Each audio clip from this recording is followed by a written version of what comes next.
Olá, família linda da nossa querida Maçonaria Universal, seja bem-vindo aí ao nosso canal Vamos Viver Maçonaria. Meus irmãos, hoje aliás, essa semana eu não ia fazer mais nenhum vídeo, mas eu não poderia deixar de vir aqui e passar para vocês algo bastante salutar, que vai engrandecer o seu conhecimento. Eu tive um diálogo com um irmão da grande loja aqui do estado de Ceará, aonde foi bastante proveitoso, né? E eu não poderia deixar aqui de dividir com vocês o êxito desse diálogo.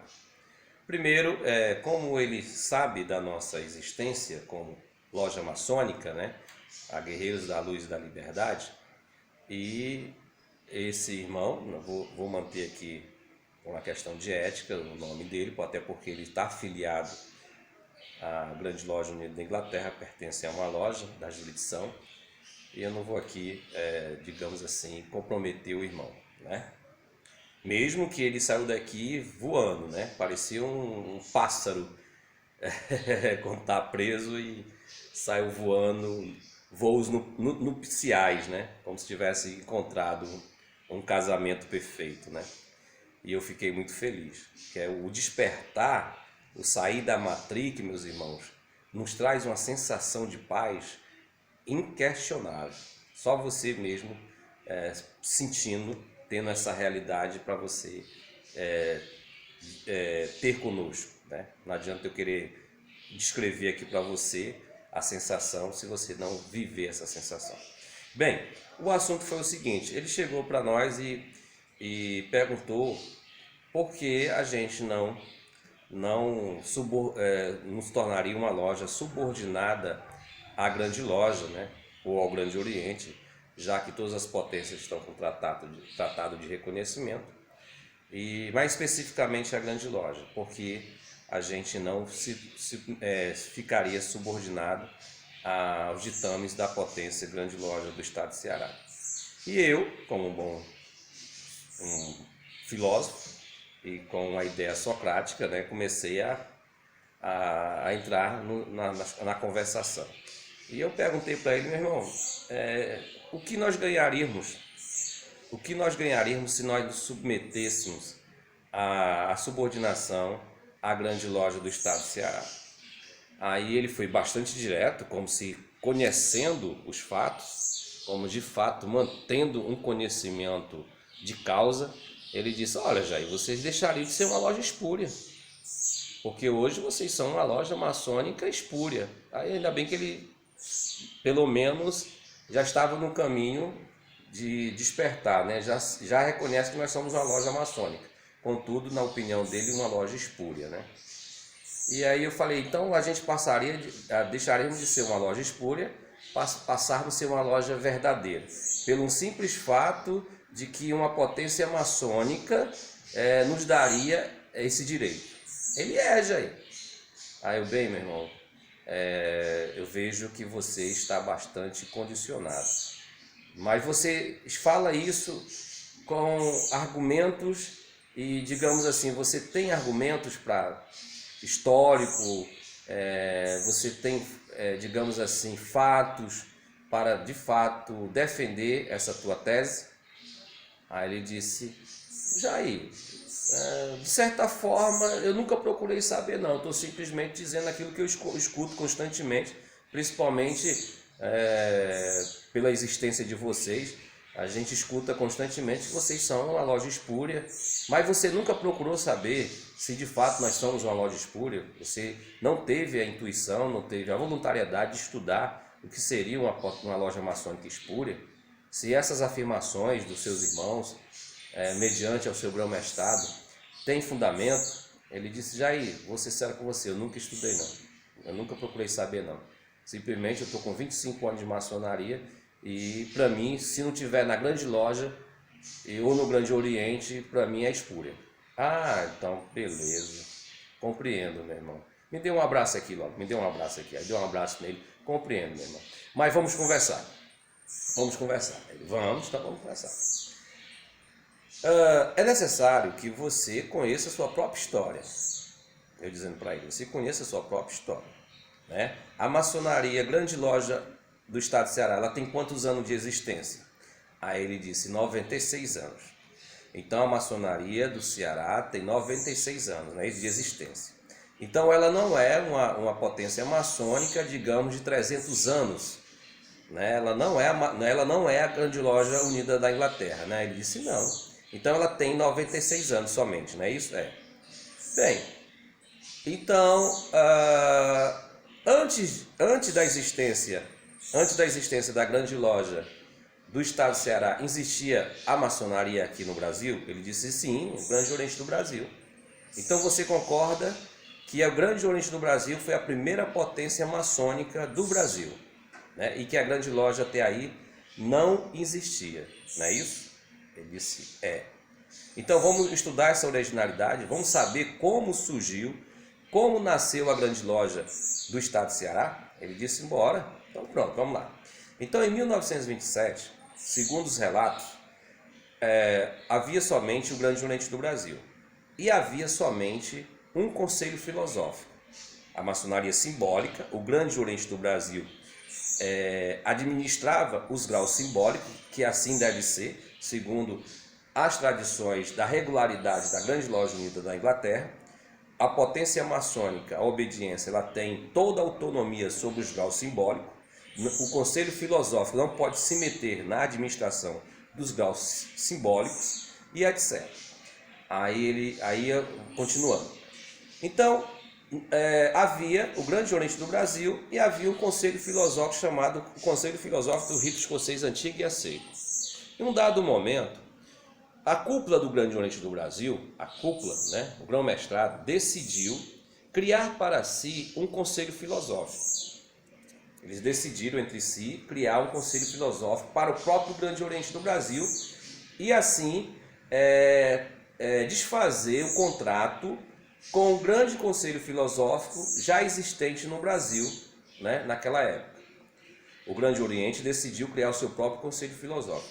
Isso significaria que o conselho filosófico da maçonaria que estava no Brasil ia perder o financeiro, porque não tinha mais nenhuma potência maçônica, não existia outra potência maçônica no Brasil que os irmãos fossem fazer os graus filosóficos.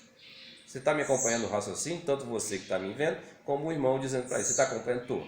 Então, o conselho filosófico viu que ia perder, na verdade, ia se desfazer. Porque se não tivesse mais irmãos para fazer os graus filosóficos, ia deixar de existir. Porque agora o Grande Oriente do Brasil criou o seu próprio conselho filosófico. Então o que ocorre? Naquela data de 1927, 1926, houve uma nova eleição, né? Dentro dos trâmites, ia haver uma eleição de grão-mestrado. O conselho filosófico antigo,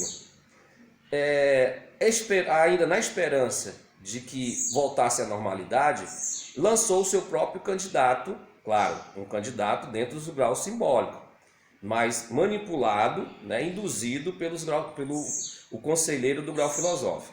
Né? Aí, o que aconteceu, para a gente adiantar, o grão-mestre que representaria o conselho filosófico antigo perdeu. E o grão-mestre e a pessoa que estava representando a recém-ideia criada pelo Grande Oriente do Brasil ganhou. Ora, meu irmão, e agora? Como vai viver o conselho filosófico? Se não vai ter mais membro no futuro? E não há mais maçonaria no Brasil, só existe o Grande Oriente. Eu vou falir, eu vou quebrar. Então, melhor começar a colocar, lembra dos vídeos que eu falo que tudo começa pela mente de um indivíduo? Então, né, eu dizendo para ele, e dizendo aqui para você. Então, meu irmão, nada de criar um movimento agora de incisão. Então, o Conselho Filosófico começou a induzir algumas lojas estaduais para que houvesse uma incisão, dizendo que aquele grão-mestre roubou e tal. Aí começou a putaria política na maçonaria, como a gente sabe. Aí começou a putaria e resumindo, algumas lojas estaduais aderiram a essa ideia de liberdade. Até porque, com a loja livre, ela deixa de pagar tributos, né, à potência maçônica. Isso causa um conforto financeiro para a loja. Né? Você pagar, por exemplo, uma estrutura administrativa como o Grande Oriente do Brasil, que você paga tributo ao Estado e logo ao Estado e ao Federal, né? As lojas do Grande Oriente do Brasil funcionam assim, você paga tanto para sustentar o Grande Oriente Estadual como o Grande Oriente Nacional, tudo sai do bolso dos irmãos da loja. E a Camusim, vendo que ia ganhar muito com isso, né, resolve desfiliar. Logo, apoiada pelo Conselho Filosófico, por um cara muito inteligente, conhecedor de maçonaria, porque o medo que vocês têm hoje, os irmãos da Camusim também foram temerosos. Eles achavam na mentalidade deles que eles se tornariam uma loja espúria. Mas logo, dentro dos padrões de originalidade maçônica e do conhecimento, o cara que estava aderindo ao movimento, ou seja, encabeçando o movimento, lógico, mostrou para os irmãos a realidade, trouxe os irmãos à luz, né? Mostrou os irmãos a realidade. E disse para não, meus irmãos, não se preocupe não, vocês não serão uma loja espúria, vocês são uma loja regular. Como é que vocês são regular hoje e vão se tornar espúrio amanhã? Não, isso foi o que o Grande Oriente fez vocês acreditar até hoje. Vocês são uma loja regularmente constituída, entendeu? Aí os irmãos despertaram, né? Vocês estão acompanhando o raciocínio, né? Aí os irmãos da Camusim despertaram, né? Aí não deixaram de pagar ao Grande Oriente do Brasil e se tornou uma loja totalmente independente. Logo, uma loja só, ela não tem, digamos assim, dentro da originalidade, da regularidade da maçonaria especulativa, ela não tem digamos assim, expansão, ela não tem visualização, ela não tem representabilidade. Ela pode viver 200 anos, 300 anos ali, né, como loja livre, mas ela não vai ter uma representabilidade nacional. É necessário que ela se torne uma potência segundo os 8 pontos de reconhecimento da Grande Loja Unida da Inglaterra. Então, para seguir e para que no futuro ela pudesse ter essa abrangência universal, era necessário que ela se tornasse uma potência. Então a loja Camusim, surgiu a Porongaba número 2, surgiu a Fortaleza número 3, para assim dar início à grande loja do estado do Ceará. Tudo isso sendo orientado pelo Conselho Filosófico. Bem, essas 3 lojas recém-constituídas, recém-criadas, eu fiz a pergunta a ele, são lojas espúrias? Aí ele, não, Jair, eles têm as suas regularidades e são legalmente constituídas. Então pronto, meu irmão, já parabéns, já lhe felicito, né? Já estou vendo que o meu irmão está acompanhando. Então a grande loja do estado do Ceará, ela não tinha existência, ela passou a existir. Essas 3 lojas, né, se uniram e criaram um corpo administrativo com a gramatura Grande Loja do estado do Ceará. Eu vou logo para a atualidade, que foi Grande Loja, não sei o que, do rito escocês, né, e etc. O Grande Oriente, o Conselho Filosófico, atentando para que essas lojas, agora, essas grandes lojas que foi o movimento estadual, essas grandes lojas não fizessem o que o Grande Oriente fez, né, abandoná-lo, ele criou uma forma de manter essas potências maçônicas existentes naquele momento, subordinada ao seu poder. Dando-se o quê? Carta constitutiva. Agora onde entra a ilegalidade, né? Que até hoje a grande loja defende e lá embaixo no seu próprio site eles se desfaz. A carta constitutiva enviada pelo Conselho Filosófico não dá regularidade às potências maçônicas recém-criadas. Não dá. Todo maçom que estuda maçonaria sabe que um conselho filosófico não tem autonomia sobre os graus simbólicos. Uma potência maçônica ela só pode se dizer regular de origem se ela tiver autonomia total dos graus simbólicos e das lojas simbólicas. Artigo 5 o quinto ponto, eu estava lendo com ele, mostrando para ele aqui, ó, o quinto ponto de tratado ou de reconhecimento da Grande Loja Unida da Inglaterra. Aí, porra, já é mesmo. Então, pronto. Então, essa balela que o Conselho Filosófico fez não existe. O que acontece? Essa potência maçônica, ela tem regularidade se as lojas que é a causa, se a loja que é a causa dessa regularidade se mantenha na regularidade. Aí eu trouxe mais à luz para ele. Digamos, olha, nos 8 pontos de reconhecimento da Grande Loja Unida da Inglaterra, diz que eles têm que manter essa regularidade. Ó, ter o livro da lei, o esquadro e o compasso, etc, etc. Não iniciar mulher, não iniciar ateu, e etc, etc. Digo, essas 3 lojas, elas estão dentro dessa regularidade? Aí ele disse sim. Então pronto, então, são 3 lojas regular, legalmente constituída. E segundo o primeiro artigo, pode-se nascer uma grande loja, pela união dessas 3 lojas ou mais. Então foi o que aconteceu. A grande loja recém-criada pela união dessas 3 lojas, já nasce com regularidade de origem. Não há necessidade de uma carta constitutiva, seja de lá, de onde for, seja do Grande Oriente do Brasil, seja da Grande Loja, não precisa, porque agora essa loja, ela é autônoma, ela tem autoridade sobre as lojas que ali deram origem. Então ela agora que tem autonomia de enviar cartas constitutivas para as lojas recém-criadas, as lojas ali que deram origem e as lojas que vinham a ser criadas. E agora, naquele momento ali, elas vão começar a fazer tratados de reconhecimento, porque agora ela é uma potência maçônica legalmente constituída. Agora sim, ela pode se universalizar, ela pode buscar o seu campo de universalização por meio de tratados de reconhecimento. Porque ela já está dentro desse organismo, dentro dessa tradição e dentro dessa regularidade. Aí ele, puta que pariu, meu irmão. Porra, Jair, tu devia fazer uma palestra. Aí eu falei, mas deixa eu fazer uma palestra. Quando eu começar a falar sobre esse assunto da Grande Loja, o primeiro a cortar minha fala é o mestre Talado. Ou seja, o venerável, né? Eles não querem saber. Eles querem viver nessa fantasia, dizendo para eles, querem viver nessa matrix. Porque você não conhecendo a verdade, você não tem a obrigação de defendê-la. É assim que funciona. A partir do momento que você conhece a verdade, até parei um pouco, você quer conhecer, você tá, porque você vai ficar responsável em defender. Não, gente, vamos continuar o nosso diálogo, então bora.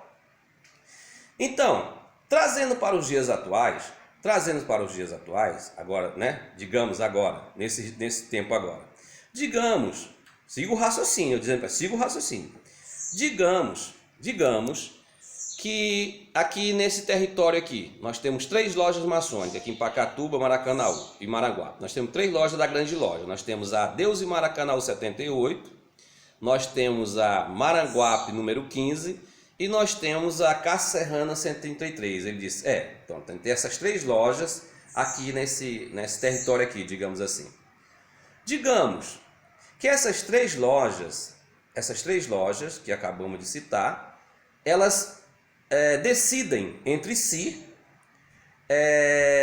entregar suas cartas constitutivas à Grande Loja do Estado de Ceará e não mais submeter aos padrões institucionais da instituição.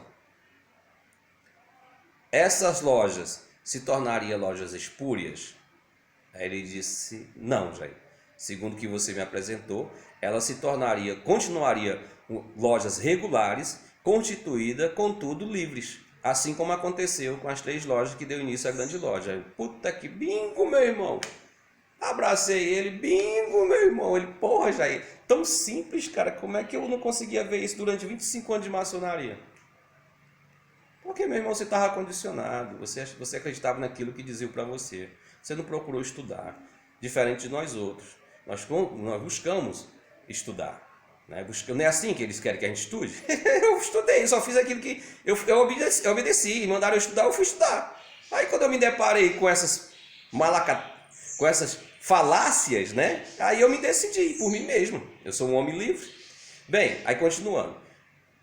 Digamos que essas 3 lojas, a Deus e Maracanã 78, a Cássia Serrana 183 e a Maraguape número 15, decidam agora criar uma potência maçônica, né? Que tem a gramatura aí, Grande Loja Unida do Estado do Ceará, ou Grande Loja Fulano, ou Grande Loja Ciclano, ou Grande Loja dos Libertos, e etc, etc, etc.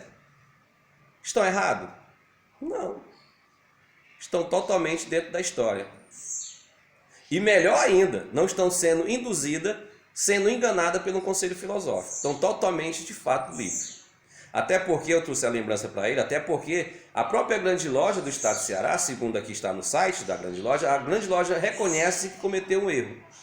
Porque mais tarde ela diz, dentro dos padrões de regularidade, atentando assim, aceitando assim, atentando, reconhecendo que nós somos uma potência maçônica e que temos autonomia sobre os graus simbólicos, decidimos, só você ler bem direitinho, decidimos fazer um tratado de reconhecimento com o Conselho Filosófico. Ou seja, elas não, a Grande Loja naquela época deixou de se submeter às vontades do Conselho Filosófico e tomou independência total, porque senão, se eles não fizessem isso, eles não iam ter reconhecimento da Grande Loja Unida da Inglaterra, que diz no seu artigo 5 que uma potência maçônica tem que ter autonomia total sobre os graus simbólicos, não se submeter a nenhum tipo de graus filosóficos.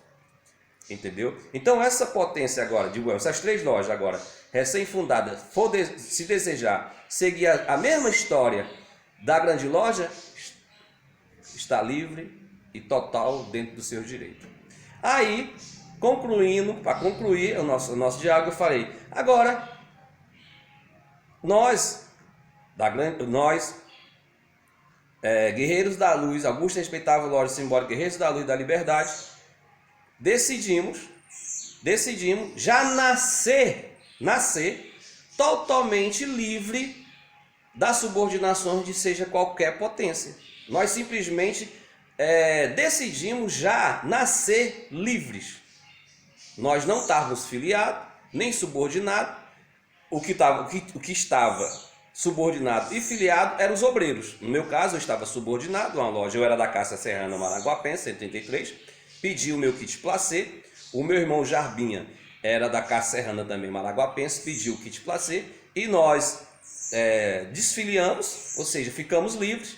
E com os irmãos, com mais 5 mestres maçons, né? Irmãos do Grande Oriente do Brasil, mais um irmão da Grande Loja, né? E mais um companheiro da Grande Loja, e mais uns 3 irmãos do Grande Oriente do Brasil, 4 irmãos do Grande Oriente do Brasil, decidimos fundar a Guerreiros da Luz e da Liberdade número 1, 7 mestres maçons, com originalidade, dentro dos seus direitos maçônicos e etc, etc, decidimos fundar a loja Guerreiros da Luz e da Liberdade. E assim somos uma loja, que amanhã poderemos nascer de nós outros, nós gerarmos uma segunda loja e uma terceira loja, e aí nós surgimos como potência.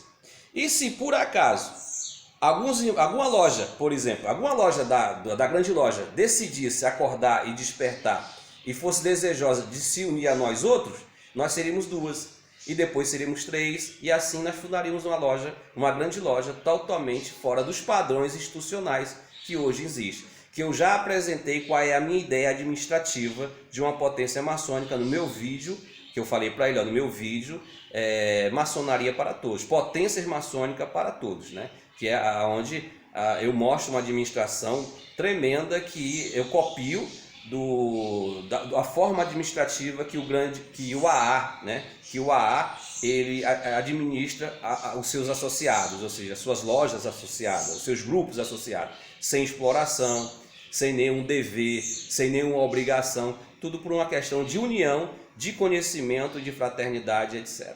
Isso é possível?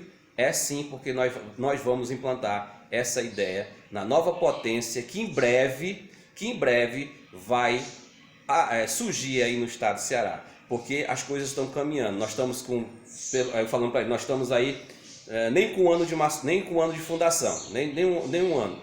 E nós já estamos aí, nós vamos fechar o ano agora com 14 irmãos. 14 irmãos. Nós temos 12 e vamos iniciar mais 2. Então nós vamos fechar o ano com 14 irmãos. Já podemos fundar outra loja. Por quê? Porque nós vamos fechar já o ano aí com 10 mestres maçons. Então, dentro dos padrões de fundação, de regularidade de origem, de como constituir uma loja, assim como nós fomos constituídos de 7 mestres maçons, a gente vai fundar outra loja com 7 mestres maçons. É só a gente levar adiante, iniciar, elevar, exaltar. Daqui a pouco nós temos 14 mestres, aí nós fundamos outra loja, e aí quando nós tiver 21 mestres, aí nós formos a terceira loja, aí nós somos uma potência. Eu acredito que em 2022, lá no finalzinho, nós seremos uma potência maçônica aqui no estado do Ceará, com regularidade de origem, dentro dos padrões dos 8 pontos de regularidade de origem, né, que pede a grande loja da Inglaterra. E aí, quem será o tolo, o ignorante, eu falei para ele, e falando aqui para você, de dizer que nós somos uma potência maçônica espúria.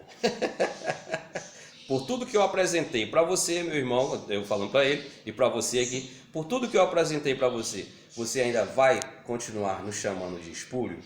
Ele, humildemente, como um bom maçom e como um bom filósofo, me abraçou e disse: meu irmão, me desculpe por tudo que eu falei sem conhecimento de causa. Então eu espero que você também, que está vendo esse vídeo, que você pertence aqui à grande loja do estado do Ceará, que até ontem, até esse dado momento, vocês nos chamam de espúrio, reveja, estude para poder vir conversar com nós outros, viu, meus irmãos? Porque tudo que eu apresentei para vocês são conhecimento de fatos, a causa e o efeito que se deu. Então nós estamos simplesmente fazendo valer os nossos direitos da maçonaria universal. A maçonaria não é a grande loja, a maçonaria não é o Grande Oriente. Tudo isso são simplesmente ramos da maçonaria universal. É como diz o venerável no rito escocês antigo e aceito: meu irmão chanceler, o que é a maçonaria? Ele responde: é universal, e suas oficinas espalham por todo o orbe terrestre. Então, as oficinas maçônicas estão em todo o orbe terrestre. Se a gente fosse tratar de fato, como diz o ritual, a grande loja só tem oficina no estado do Ceará. Então ela não pode se dizer universal, ela só se diz universal por causa dessa extensão universal da maçonaria no mundo. Simples assim.